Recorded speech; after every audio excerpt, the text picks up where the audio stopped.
we doing?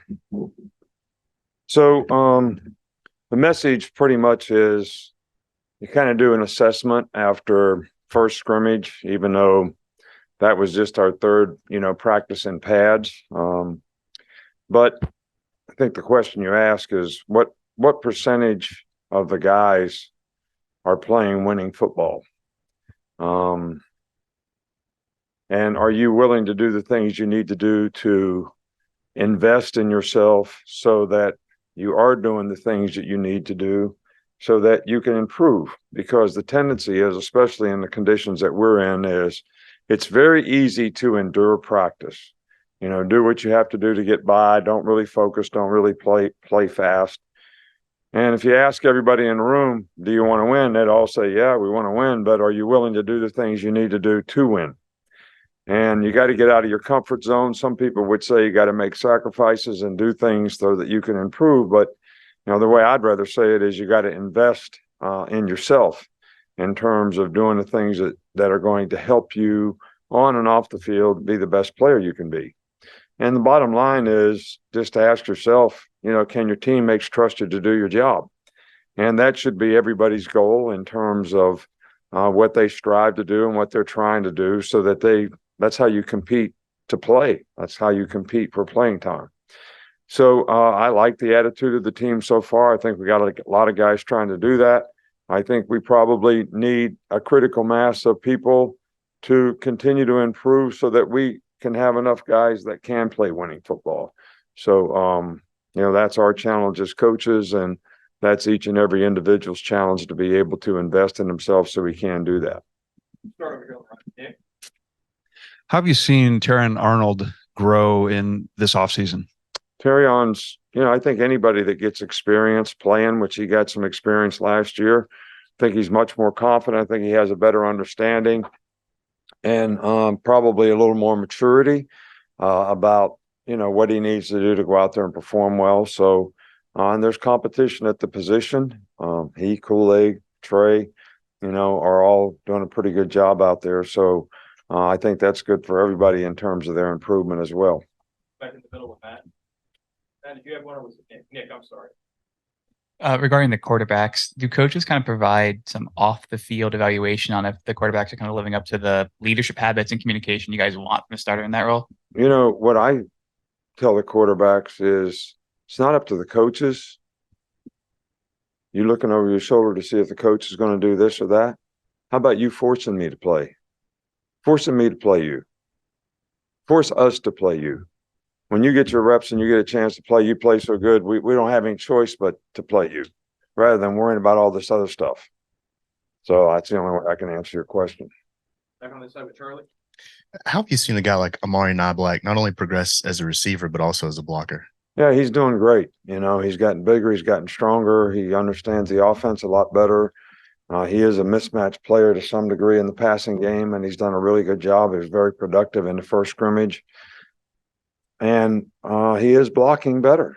And I think that he can be an impact player for us if he continues to grow and progress. And we're excited about his future.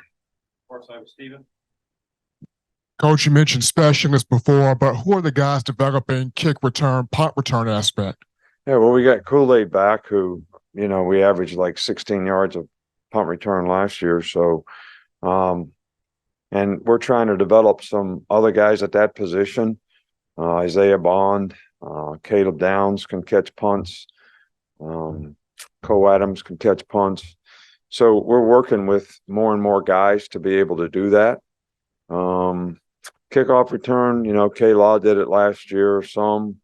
E-Man did it some. So, we'll just have to see how that part of it develops. But I think we've got enough good skill guys that we should be able to come up with some pretty good return guys.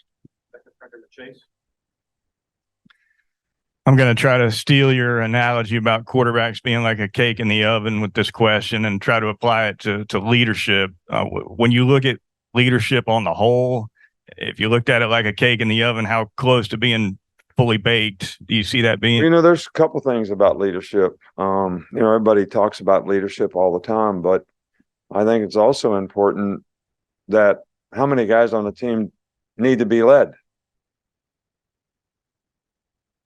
So if you got a bunch of guys that are mature and going about things the right way, they're all setting a good example. They're all buying in. They're all doing the things that they need to do. So they don't really necessarily have to have somebody impact them every day to do the right things. And the more guys that we have that fit in that category, that's more important than the guys that are the leaders on the team. Because I think that's what you're trying to get. Now, there are some guys that have an impact on other players. And I think that, there's a couple guys in the offensive line that has provided some really good leadership. I think there's some guys on defense that have some maturity that's provided some leadership. We actually need it at every position, because if you have guys at every position that are setting a good example every day by what they do, it gives young players somebody to emulate. And I think that's important. But I'll go back to my original point. The fewer guys that we have that need somebody to emulate, the better off we're going to be.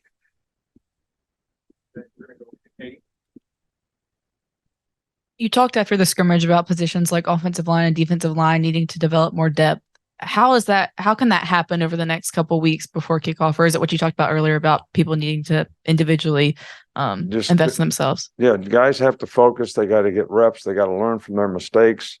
It's maturity. And the only way those players are going to get it is, how many times can we do it over and over and over and over? And it's not, it's not practicing until you get it right. It's practicing it so much you can't get it wrong. And that's how you develop confidence in things, in terms of the habits that you develop and the things that you need to do to be able to play to the best of your ability. And that's what we have to do. I've talked about this before.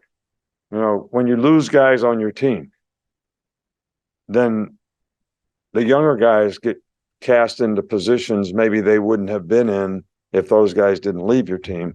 And the depth of your squad gets affected to some degree by some of those things. So it's important that we do a great job of developing the young players and getting them in a position where they can be players who can go in and play with confidence and give us a chance to be successful even if they have to play. What have you seen from the inside linebacker position? Are you confident with the group you have there?